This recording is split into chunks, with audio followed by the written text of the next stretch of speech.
Welcome to Whiskey's a Journey. My name is Peter Fasciano, and it's Monday. I got another whiskey review coming at you. Today, we're doing a Kentucky Straight Bourbon, the Russell's 15. Just like always, let's go ahead and pour it, nose it, taste it, talk about it. I'm going to add some water to it, and if you stick around until the very end, I am going to give it a score. So the stats on this, really quick. This is going to be the 2024 annual release. I take that back.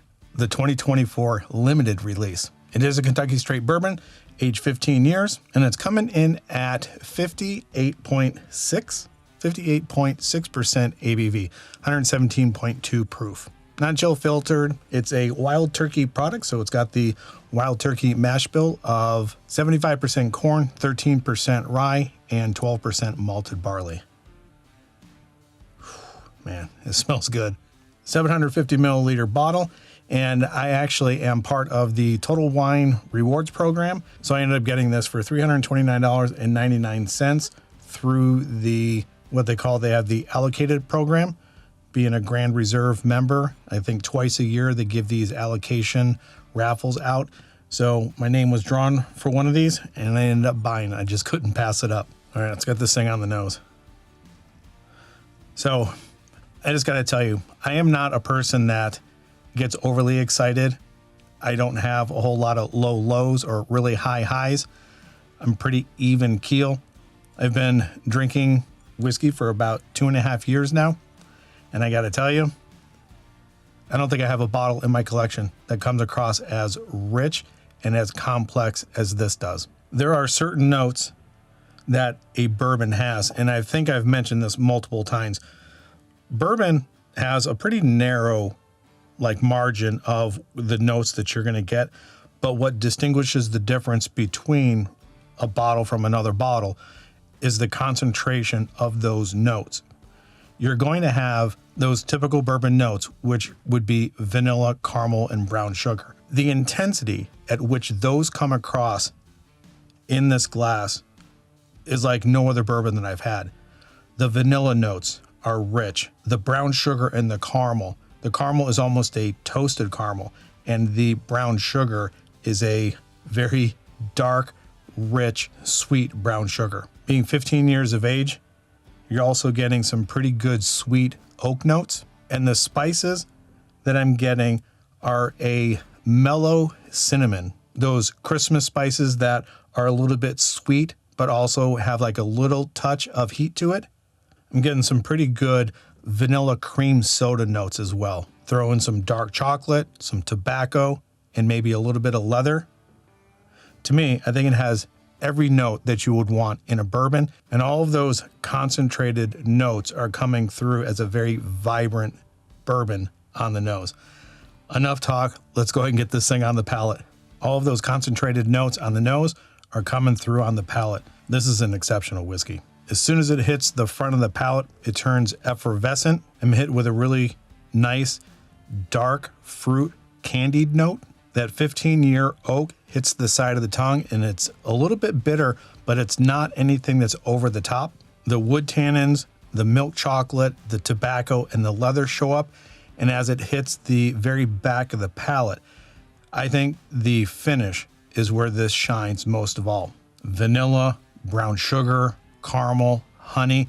There's a slight amount of citrus that's coming through, a little bit of orange, and it just lingers and goes and goes and goes.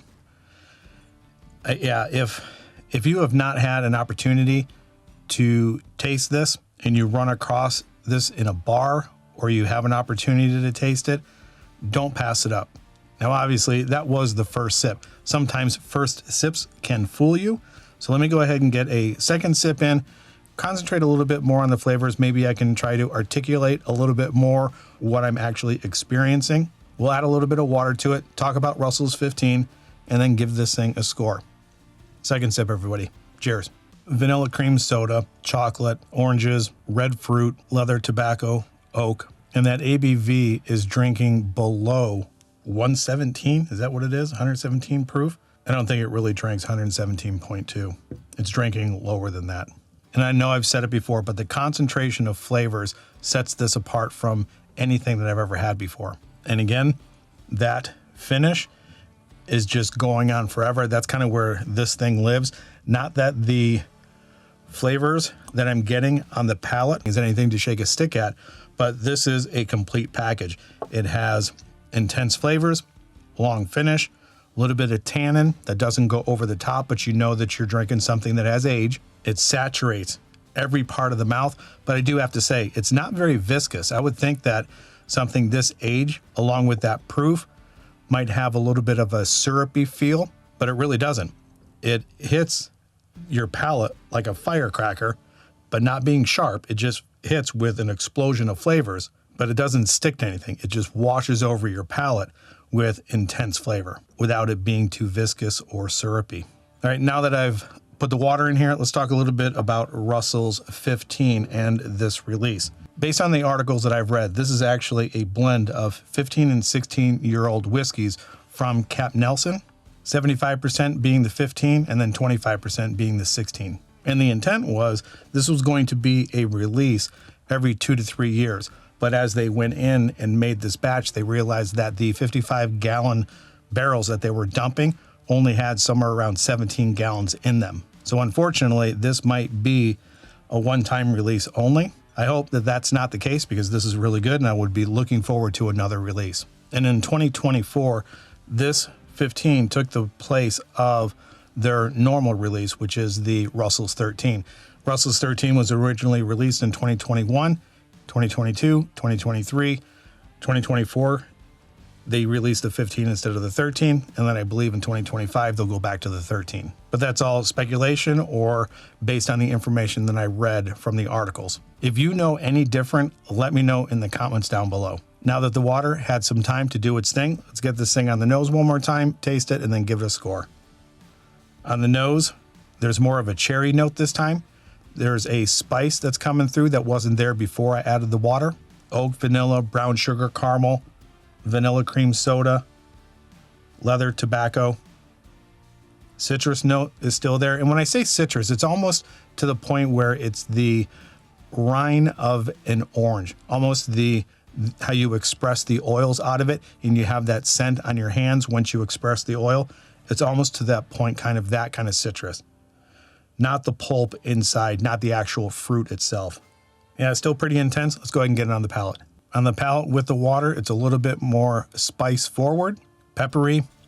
Now this time it's a little bit sharp. That water actually broke up how cohesive it was. You lose a lot of the complexity. It dulls the sweet fruit notes, brings out a little bit more oak, a little bit more tannin, dries a little bit. So going forward, I do not think I would add water to this at all. I would drink it right at the proof that it is. All right, just because this is so darn good, I'm going to take one more sip and then move on to the score. Yeah, I'm going to stand by that. I don't think that it reacts well with the water. So if you're new here, I rate everything out of 5 stars. Based on my whiskey journey up to this point, like I had mentioned earlier in the video, only about 2.5 years. Based on every bottle that I have in my collection and everything that I have tasted, I don't think this has its equal in my collection. I do believe the highest rating that I've given to a bourbon or any whiskey was 4.5, and I think that was the Jack Daniel's single barrel proof. And I definitely think the concentration of the flavors and the overall quality of this one is much better than the Jack Daniel's single barrel proofs. So that means it's going to be a higher score. How much higher? Well, because I like this so much without the water, and again, sounding like a broken record, the dark, deep concentration of flavors that were coming out of this glass on the nose and on the palate prior to adding water deserves a 4.9. Now, I know that sounds pretty high, but I'm telling you, I like this quite a bit. And of every single bottle that I have in my collection, this is the one that I covet the most. This is the one that I like the most. It has the most intense flavors. It's the one that I would like to go to every single time I drink a bourbon or a whiskey for that matter. If I only had to drink one thing for the rest of my life right now, this would definitely be it. So I think it warrants a score that high. Let me know what you think of Russell's 15 if you have ever had it, if you've seen it, how much are you paying for it in your area, where is your area, and if you are interested in winning a 2-ounce sample of the Russell's 15, just to let you know, I have a November giveaway happening. The rules to that giveaway are in the description below. Please feel free to read through that if you want to support the channel. This is also I'm going to say it, even though it doesn't need to be said, but I'm going to say it. This is definitely going to be in the running, if not already taking the whiskey of the year for 2024. As we are drawing close to the end of 2024, let me know in the comments, again, what do you think up to this point in 2024 are the best bourbons or whiskeys or rye or whatever it is that you drink? What is the best bottle that you've had so far this year? And that's all I have for you today. So wherever you are at in your journey, I hope you're enjoying it, and we'll talk to everybody later. Bye.